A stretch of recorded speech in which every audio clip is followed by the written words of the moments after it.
Celý život jsem navštěvoval kluby s taneční hudbou, kde tančily překrásné dámy, hráli slavní DJové a vše se odehrávalo v naleštěných prostorách.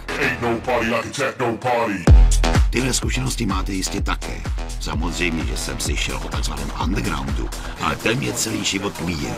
Až doteď.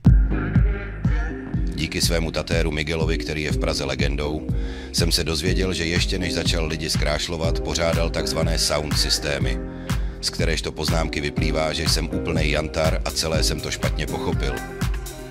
Byla to skvělá doba plná svobody. Na akcích nebyla ochranka, primárně nešlo o love a nikde nebyly k vidění banery dělající reklamu na poskytované služby. No dělám to hlavně proto, abych nasral co nejvíc lidí. Čorlmena různý, dal pokal, mohl si dát pivo různých kultur. U nás i ve světě je tento druh hudby velmi oblíbený. A tajemství zahalené na těchto párty lidi a především umělce přitahuje. K mému překvapení to na téhle akci bylo i naopak. Třeba takovej Mejra přišel, poslal všechny do hajzlu a přes velké proklamace nakonec ani nezahrál. Protože už před akcí to vypadalo na z ostudy kabát, rozhodli se pořadatelé, že čím méně svědků, tím lépe.